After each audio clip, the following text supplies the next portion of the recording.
Good evening, good evening, good evening. Hopefully everyone is doing well. I am using a different microphone. If anyone is on right now, can you let me know how this sounds? Is it terrible? Is it good? I don't know. I'm using a different mic. So let me know before I keep going, because if I need to switch this, let me know. Let me pull it up to see what it sounds like. If I need to switch this. Okay. Okay. I'm good. All right. Cool. All right, guys. So I wanted to come on live, man, because I was going to make a video, but I kept screwing the video up. The lighting was what I wanted with my mirrorless camera. So I decided to just come on live and do a live show about this real quick. What's going on, Mr. B? How you doing?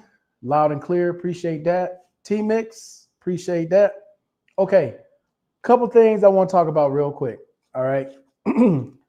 First thing I want to start with is this stimulus thing, because I've been asked several times about this. All right. And I'm pulling up the AI version of this because each news station has their own thing that they're putting out, and all these different people putting out different things. Right. So let's start with some facts first and foremost. All right. President Trump can get online, he can get on Truth Social, he can get anywhere he wants and say whatever he wants. But when it comes to a stimulus, and you can go back and look at any point in history, he can't do anything when it comes to federal money without Congress. He can make all the decorations all day long, but unless Congress, both sides, the Senate, the House as well as the Senate, approve whatever it is he's trying to do, there's no money that's coming. Okay, that's just a fact. let's dispense with anything else. The president of the United States cannot sign an executive order issuing money to anybody. That has to come through Congress. So while they may be online discussing it, while they may be in their cabinet discussing it, that's all well and fine. But until Congress votes on it, approves it in both houses, and then sends it to the president, you know what all this is? Just talk. Okay? Because there's been no bill proposed, no action proposed. So without Congress, none of this is going to happen. Just to be clear, you can Google it, Safari it, AI it, read it for yourself. It does not matter what the president says about this $2,000 without Congress, not going to happen. Okay? All right. That's the first one, because I've had many people ask me about this outside of the WhatsApp group, outside of YouTube. Family members hit me up. Oh, they talking about we're going to get $2,000. I said, get $2,000 from where? President Trump said, did Congress do anything? No, then don't sit there and count on that. There's a lot of stuff going on in between that and this supposed stimulus. If there were to be a stimulus and they haven't even put a bill out for it yet, it might be sometime in the middle or late 2026, right for the midterms. Matter of fact, when are the midterms next year? Because whenever the midterms are, that's when you can expect to see a stimulus. Okay, this is a setup. Just read the tea leaves. There's a midterm next year. What better way to get people on your side than to give them money? So whenever the midterms are, that's when you should expect some movement on the stimulus. All right, so who else we got here? OT, what's going on? Saludos. Nice round number. Talking loud, saying nothing. I'm not one side or the other. I'm just giving facts. Without Congress, ain't nothing he can do. He can make all the decorations in the world, but without Congress, it doesn't mean a damn thing. All right, let's move on to the next one, because it's been quite a bit that's out there that people are not aware of, and they've been asking questions, and I'm like, all right, well, let me just do a video, look up some of this stuff, see what's true, see what's not true, and let's go from there. Okay, here's another one. Now, this is very true. This was actually introduced in the middle of November. This is a bill to increase uh, some veterans who are in the SMC category, particularly veterans who are R1, R2, or T, the most extreme. Okay.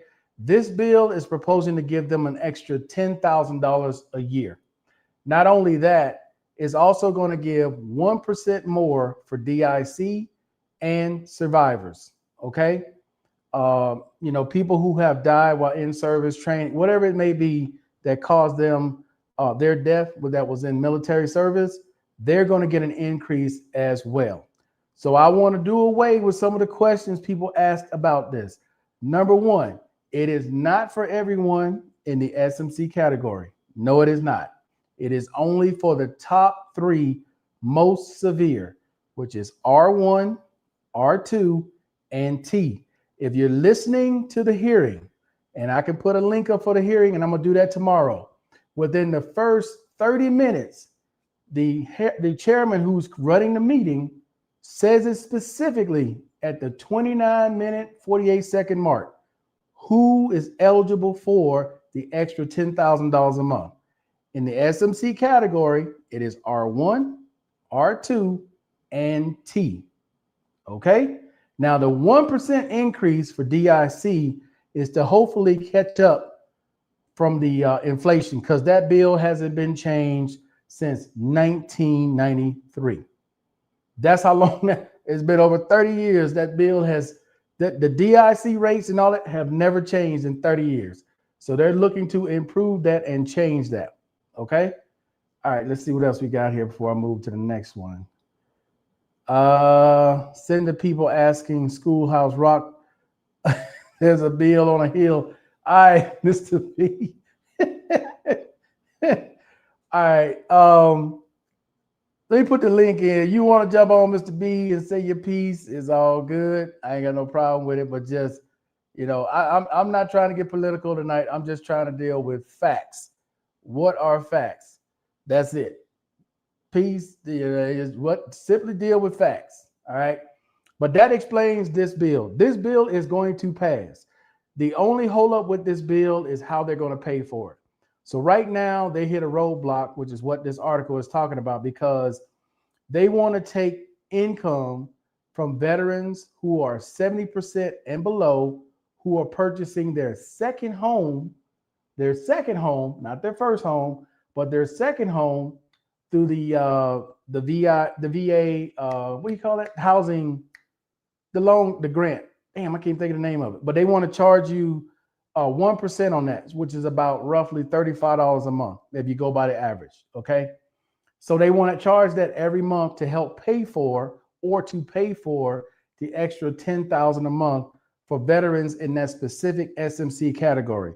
Now, according to the latest data on that, that's roughly 500,000 veterans that fall into the R1, R2, T category that would get that extra $10,000 a month.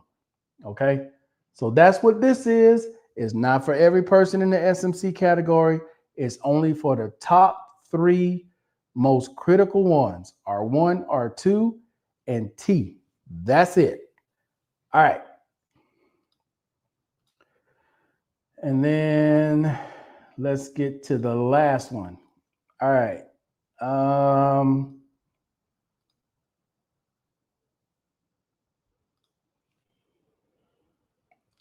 And then the last one is this one.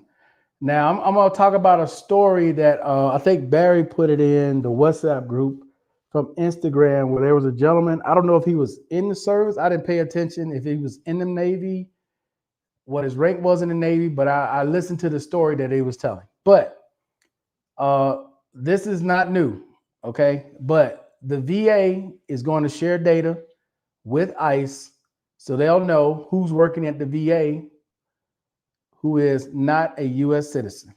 They're looking for immigrants that are working at the Department of Veterans Affairs. As a matter of fact, they're looking for immigrants that are working that are not U.S. citizen in any form of government, whatever department it is. They're going through all of it, even going through our military. Okay.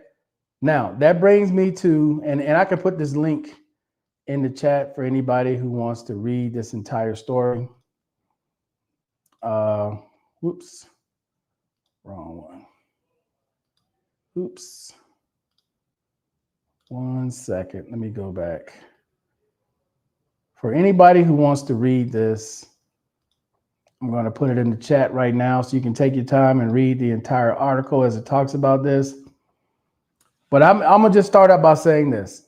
ICE has a lot of power with immigration. If you are not aware of the type of power that ICE has with immigration or in the U.S. government, please go look it up. Look at Google migration and ICE, the power that they have. Go look it up. I implore you all, if you are not aware of the power of that department of the federal government, please go look it up.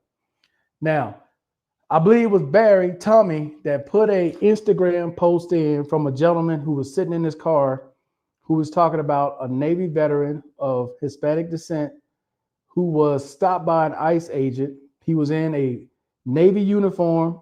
I don't know if they were on a Navy installation or not, but I know he was in a Navy uniform.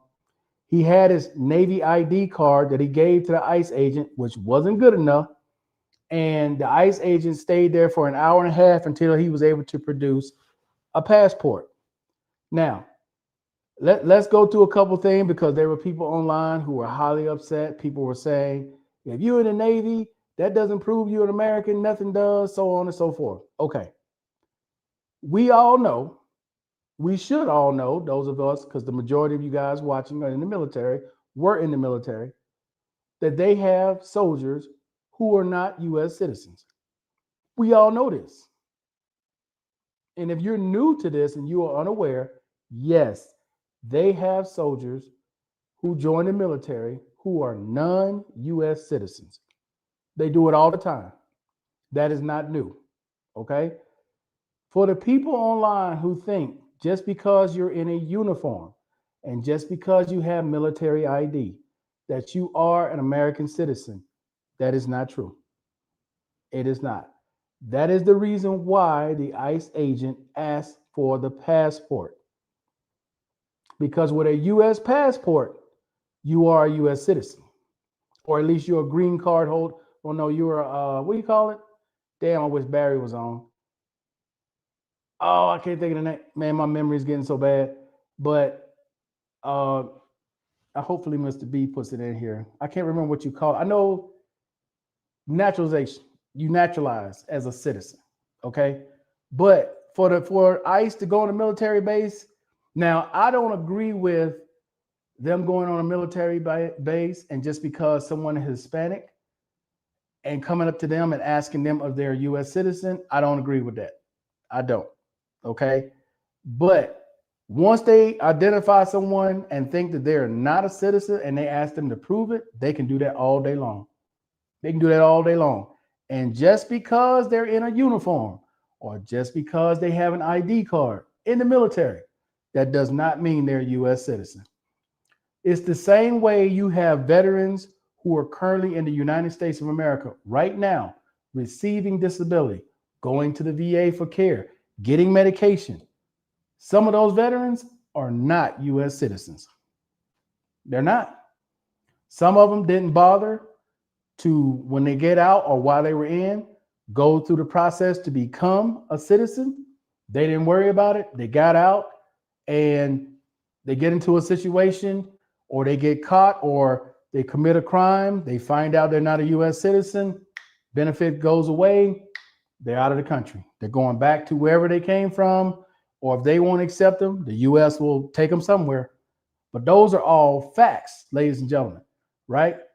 I'm not here to be judge and jury for anybody. I'm just trying to give you guys facts. So when you see stories like these and they're telling you this and people are leaving these crazy comments about this, that, and the third, is because they don't know. Either they don't know, they're not aware, or they're not trying to be aware. They just want something to argue about. But those are facts, okay? There are tons of veterans in Mexico right now that serve, that were getting benefits. But for one reason or another, whether it was a crime, whether they got stopped, they had a speeding ticket, whatever it was, they got deported. because they were not U.S. citizens.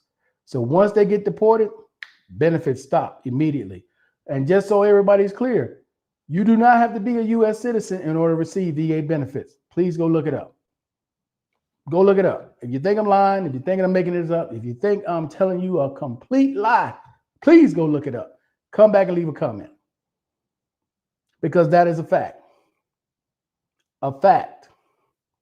Okay? So hopefully, all of that is clear. All right? Hopefully.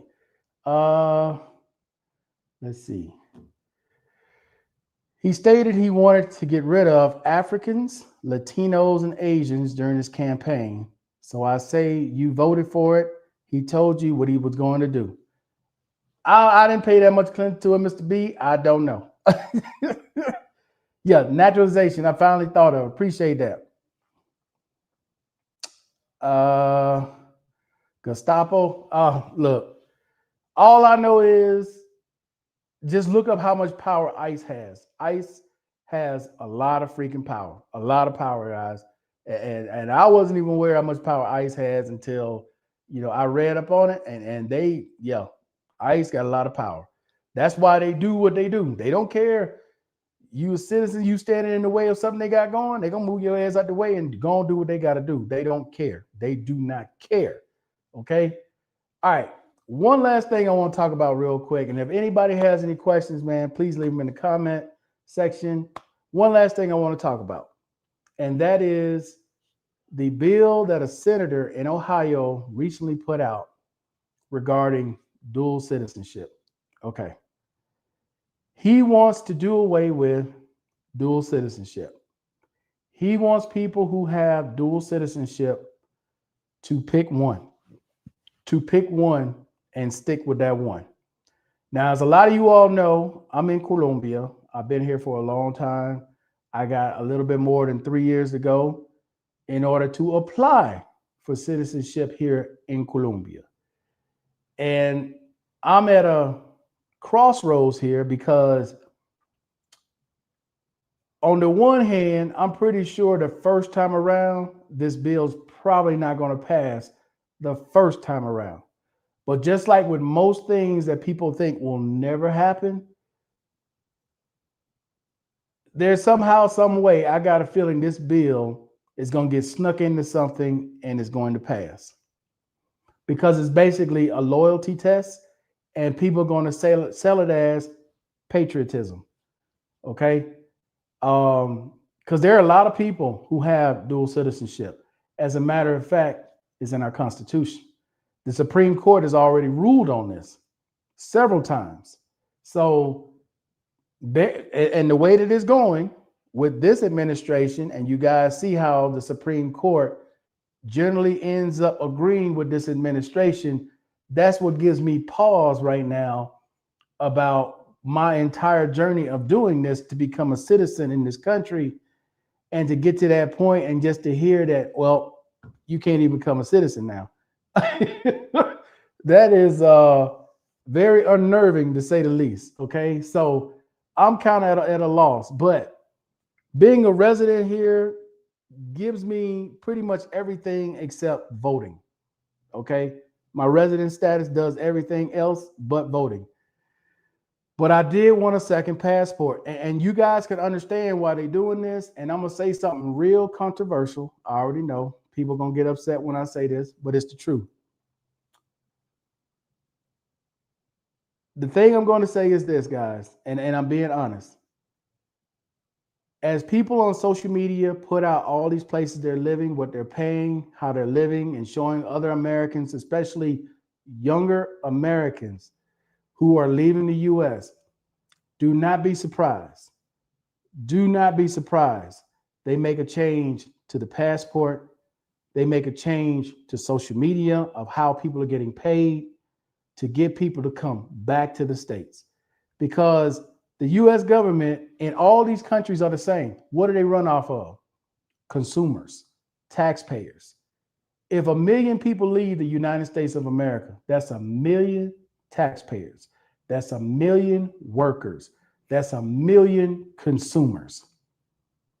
You guys understand that? So there are more people that are leaving, and don't think our government ain't paying attention to this, because this is how it starts with a citizenship. Hey, we only want you to have one. You're either an American or you're not. And then it kind of rolls into other things. So don't be surprised, because a passport is a privilege. It is not a right. I'm going to say that again.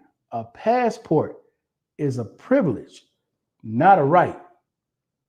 They could come out with a bill and change everything tomorrow and say if you make less than 75K a year, you don't need a passport. Or 50K a year, you don't need a passport. Social media can be great because you can learn a lot on social media. You get to see places you never heard of, never know what they look like. Something that may fit your lifestyle, your eye, or whatever the case may be. But when all these young people continuously get online every day and push other young people, leave America, the American dream is dead, yada, yada, yada, yada, yada, yada, you got to understand who your government is. We're talking about the United States of America. If you think they're going to allow all these young people to just go and lose out on all these tax dollars, and then we're funding the U.S. tax money, the U.S. dollar is funding all these other countries, y'all better think again. You better go back and look at history, because history always repeats itself. Always. There's going to be something coming that's going to force a lot of people back to the United States of America. One of the easiest ways they can do it is social media. A lot of people abroad are living on social media. How can they change it? Simple. Geofence social media. What do you mean by geofence social media? Change the way social media is paid to people abroad. If you are not in the United States making these videos, even though you were based out of the United States and you're making the dollar in the United States, all they got to do is change the denomination to whatever country you're in. So if you're here in Colombia making videos and you're making money in the US, change that from dollars to pesos. That's going to change quick how you living abroad.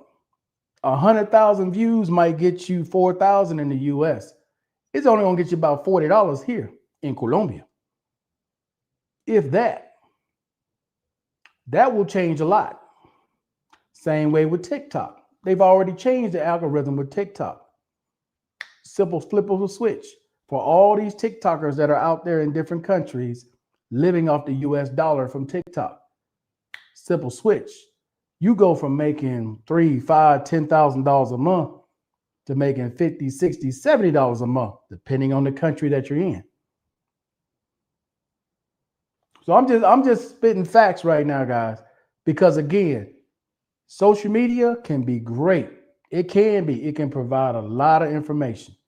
But the more people are out there selling this idea to everybody in the States, leave, move, go here, go there. Okay. And you think our U.S. government is not paying attention to that, you're tripping. You're tripping. You're tripping.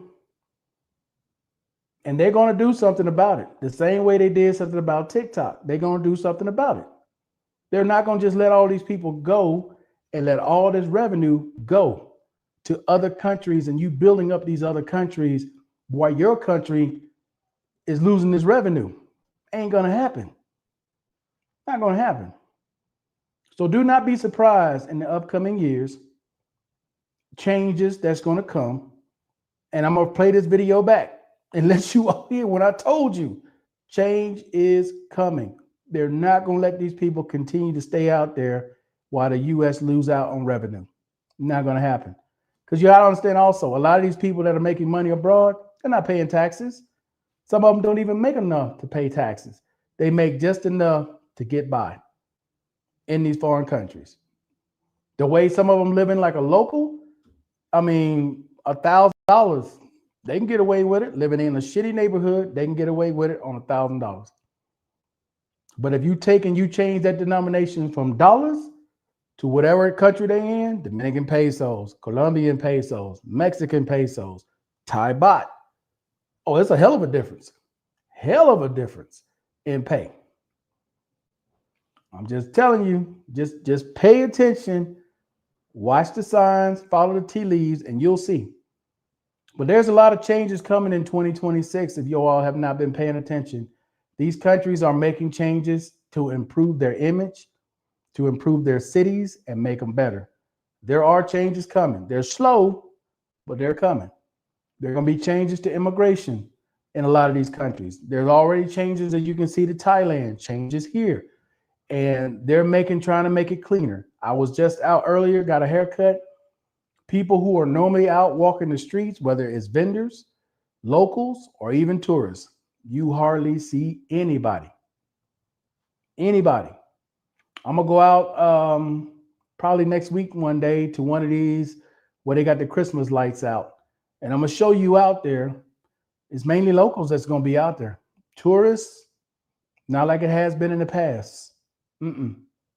No, especially here in Medellin. Now I can't speak for any of the other cities. I know what I see here. I was just in the mall and I put a video out earlier. I didn't see one tourist in the mall, unless they were Colombian Americans. I didn't see any tourists in the mall, period. And I was in that mall because I had to pay a couple bills for a little over 2 hours. Didn't see anyone. I had to go from the 5th floor all the way down to the 1st floor 3 times. Didn't see a soul. So if you think it's all the way it was before, it's not. Things are changing. And it's not just here, it's all over the world. If you're paying attention and you see what some of these countries are doing, that they're tired of a certain element out there and they're making changes. All right. Now, the last thing I want to address is when we were on their citizens being picked up, held for 3 days. No checks and balances. Again, Mr. B, I would ask you to go look up the power of ICE with immigration and things that they can do. Okay. Hey, the things that ICE can do. Okay, the last thing I want to address real quick is something that Wally talked about, and shout out to Wally on this, where he was expressing his feelings about, some of the things that's going on in his city around African Americans, Black, whatever you call yourself, whatever you describe yourself as, where he wants to make a change. Like, how can we make a change? How can we improve? How can we be positive in these people's lives? Okay. And I had a conversation with someone earlier today about this. And, I'm going to keep it a buck. Until people decide that they've had enough and they want to change, as long as they're around that element, that's who they are. They haven't made a decision to change. You listen to anybody's story who's been in those type of situations, whether it's dealing with drugs, whether it's dealing with gangs, whatever the case may be, they made a decision they wanted to change. And until whoever it is he thinks needs to hear this message, until they make that decision in their head that they want to change, they're not going to change. They're not. Because the way we may envision things is not the way others envision things. You follow what I'm saying? We can want for people all day long. We want you to listen. We want you to understand. We don't want you to go through the same things we went through. You can tell them that all day long. But until that individuals decide that they want to make a change, they're going to continue to do what they've always done. That's life. I mean, I've told a story growing up where I grew up, where, most people are expecting you to go to work in a sawmill. And if that's what you want to do, that others have done that was there, then that's your decision to do that. But myself and others decided, no, we want to do something else. That's not in my future. And we decided to do something and make a change to break that string But until you get it here that you want to change, it doesn't matter what I say, anybody else says. People gonna do what they want to do. It's their life. They are their environment. As long as they're in an environment like that, that's who they are. Until they decide they want to make a change. Now, some will say, well, you have to have the opportunity. I didn't have no opportunity. My opportunity was join the military. I knew that was my way out. Military. Some were smart enough to get scholarships to go to college or trade school or whatever it was. But again, they made that decision to go. They didn't want to stay with status quo. If someone's sticking with status quo, even though you got all the information you need right here to take it upon yourself to figure it out, and you don't, then who am I? Who am I to try to tell you any different than what you're doing? Because apparently what you're doing is working for you. It is what it is at that point. You know, I get on here and I try to explain Western lifestyle versus local lifestyle. Some people understand what I'm saying, some don't. They're stuck on, well, it's cheaper. Yeah, if you're going to live like a local. But if you plan on living like you live currently in the US, the hell it is, you're going to spend just as much here as you spend in the US. That's just a fact. That's not speculation or innuendo. That's a fact. You want to wear the latest Nikes, you want the latest whatever it is, you're going to spend 30 to 40% more than you would in the States. That's facts. But if you want to live like a local and pick up the cheapest thing you can and live on the bottom, you know, always on the food cart thing, always on the lowest end grocery stores, and you don't know where this come from, that come from type of tip, then of course, you can do that in America. You ain't got to go abroad to do that.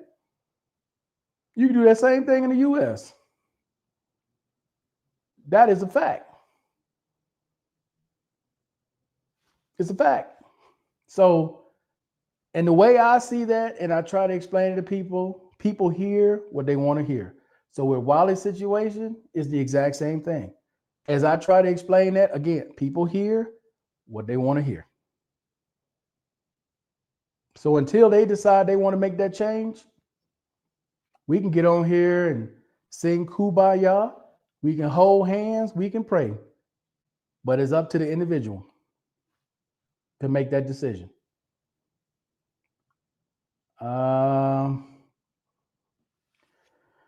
It goes all the way back to the movement. Read about it. The movement? What do you mean? What goes all the way back? Look, I understand history, and history always repeats itself at some point. But I also like to look forward at a lot of things. Like some of the situations, and I understand keeping the father out of the home. When was this? Back in the 70s, the 60s, the 70s. I understand all that. But in 2024, with the way a lot of the things have trended from where we grew up to where they are now, this is a different world. Completely different world. The way everything is looked at now is completely different. Now, there's one last thing I want to say before I get off, and that's to the people who may be receiving SNAP, okay? In the big, beautiful bill starting in this month, right, there was a change.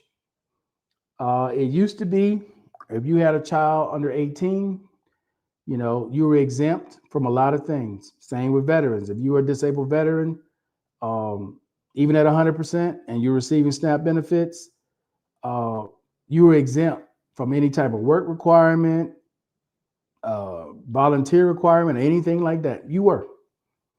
The big, beautiful bill changed that. And starting this month, you got a child over the age of 14, you got to go work, volunteer, do something for 80 hours a month in order to still qualify. I'm going to repeat that again. You got a child, if your youngest child is over the age of 14, These requirements started this month in December under the big, beautiful bill. Now, there are some states that are requiring people to go back and recertify or reapply, start completely over. There are going to be a lot of people, and I do mean a lot of people, that's not going to qualify. They're doing this by design. It's all by design. So, and it's all kind of a moot point anyway, because come January 30th or whenever, when did they sign that temporary bill? When's that temporary bill supposed to end? The end of January, like January 30th or January 31st? We're going to be right back where we were in another shutdown. So, you know, a lot of this is kind of a moot point, but it is what it is at this point. All right, guys. So if you're a veteran out there, you're on SNAP benefits, you're in one of these states that's requiring you to go back and sign up for benefits, do it now. Get it out the way. Hopefully you still qualify at the end, but go ahead and get it out the way. Don't wait till the last minute. So if you 100% TDIU 100, wait, so if you are TDIU 100%, they can reduce the person? What do you mean, Mr. B? Where'd you get that one from? Now, I don't, look, the only thing I know about that TDIU and reductions is from the CBO reports, from the hearing that they had, when was that, in September, where they talked about this, and when was this other House meeting? In November? They brought up stuff like this, right? So that's about all I know about this, but there's been no bills, no proposals other than the CBO that talks about TDIU and 100%. You can work. Wait, this says, so if you're 100%, hell no, you can't work. Okay, all right. I did a whole video on this, to be, go back and read the application that was filled out for TDIU. There's fine print at the top and fine print at the bottom just before you sign that talks about this specifically. Okay, so you can work as long as it's below the poverty line. I don't know what the poverty line is, what, 15, 14,000, something like that. As long as you below that, you good. You going above that, your Social Security number is going to ping. It's definitely going to ping with the VA, and they know. So, yeah, you taking a risk. Like people out there on TDIU, and again, I never understood this. You all have heard me say this 1,000 times.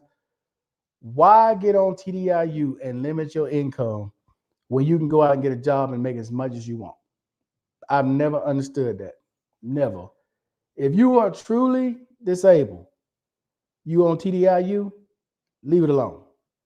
But if you on TDIU and it ain't enough, you did that to yourself by listening to somebody else tell you to get on TDIU when you didn't need it.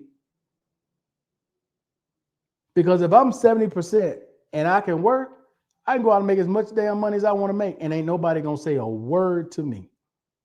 On the other hand, let me get this extra 1,800 to go with this 70%, and now I'm stuck at this amount. I can't get no more other than poverty. That's it. I've never understood people that have done that. That has baffled me to this day. I don't understand it. But, you know, it's different when you're 100% on the number. Totally different. You can go out and work all damn day unless there's a restriction on you. But with TDIU, you're literally telling them, because of your disabilities, you cannot work. And I don't think enough people who are on TDIU realize that's what they signed.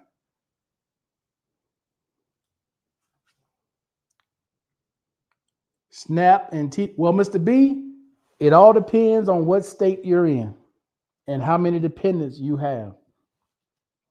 There are veterans who are 100%, 3, 4, 5 dependents that qualify for food stamps. Real talk. Real talk. There are veterans out there, 100% married, many dependents, and qualify for food stamps. There are veterans out there who are single, 100%, several dependents, and they get food stamps. Now, I'm not saying they get thousands of dollars in food stamps. Hell, some of them may only get 100, some of them may get 300, but they get food stamps. So it all depends. All depends. All depends on your financial situation and where you are. You know, each it depends, right? Because what 3,900? Because they have the guideline, whatever it is, the guideline, and then you just add how many dependents you have onto it. So, yeah, it just depends. It really depends. Now they're starting. Yeah, yep, that started this month. Yep. And what veterans used to be exempt, veterans are no longer exempt. So if you getting food stamps, let's say you 50% and you getting food stamps, you used to be exempt because you were a disabled veteran. Not anymore. You got to go out and get your 20 hours a weekend to still qualify. Yeah, you do. That's the way the bill was written. Look it up if you don't believe me. That's the way it was written. All right, guys, that's going to be it for this video, man. I don't want it to run too long, but I just wanted to answer those questions. Obviously, we're doing the live show tomorrow, 9 p.m. Eastern Standard Time. Be sure you guys come check us out for that live show. Any questions that you may have from this or any other videos that have been put out, please leave them on the live show for tomorrow. We'll try to answer your questions. Of course, we don't know everything. Of course, I don't know everything, but I'll try to answer the things that I do know, or I'll try to look up and find information that can hopefully answer whatever question you may have about whatever situation is currently going on. Wow, they're in trouble. Why would they dude, that's a law now. Contacting the VA ain't gonna do them no good. That ain't gonna do no. I mean, if they want to go do like what do you call it? Oh my God, man, my memory. Compensated work therapy. Like that's a way. Matter of fact, that's the easiest way to do your 20 hours and get paid for doing your 20 hours. Compensated work therapy.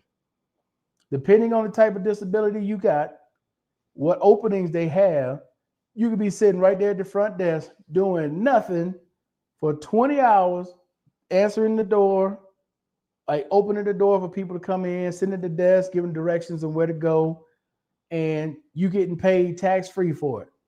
I would do it anyway. I'm gonna be honest with y'all. If I was in the States, okay, I'm being dead ass serious. If I was in the States and I have absolutely nothing to do, I'm going to get paid at the VA. I'm going to compensated work therapy. I'm going to do whatever little thing they're going to have me do. And I'm going to get paid tax-free every 2 weeks. It's not going to hurt you if you're on Social Security. It's not going to hurt you if you're on TDI. It's not going to hurt you if you're on workman's comp, because it is considered therapy, not work. Therefore, it does not count against you in any way. It's therapy. Yeah, I'm telling you, that's what I would do. But like, Wally's doing DoorDash, and that's cool.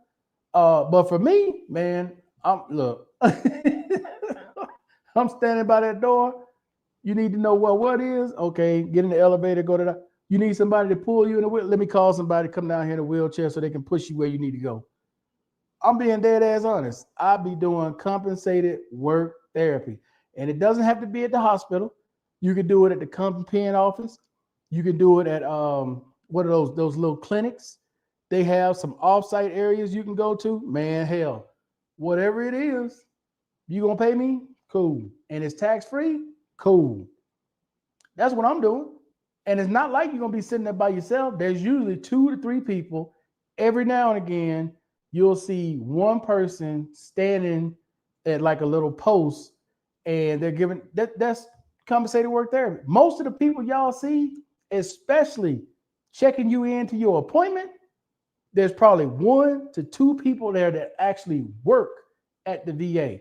The majority of the people that check you in, compensated work therapy. I promise you, they compensated work therapy. When y'all go into comp and pen, not the ones who are sitting at the desk, but if you go around the corner to where finance is, or you go around the corner to where those VFW and all those places, compensated work therapy.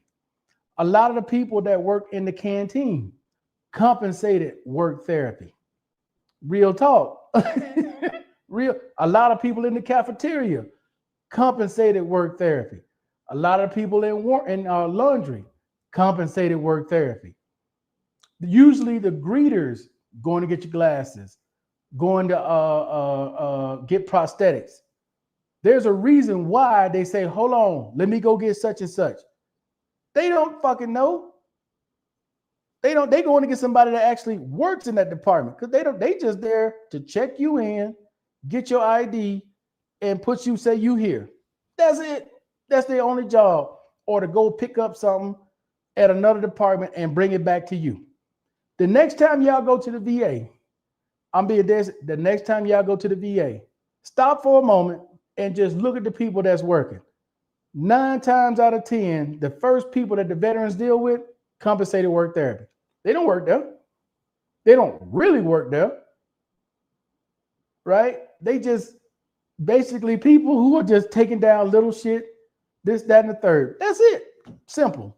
You do the simplest shit as possible. That's it. Mr. B said, playing spades.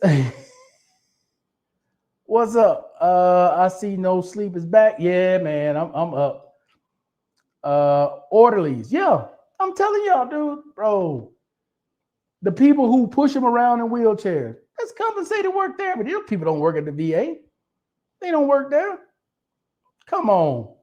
You think the government's going to hire somebody just to take them in a wheelchair and push them around the VA? Come on, man. Come on, man. Come on, man. What's up, Ira? How you doing? But anyway, man, I'm getting ready to get up off here. It's been almost an hour, so let me get up off here. But guys, I'm telling y'all, the next time you go to the VA, just pay attention. That's all I'm asking you to do. Pay attention, especially the people that's checking you in.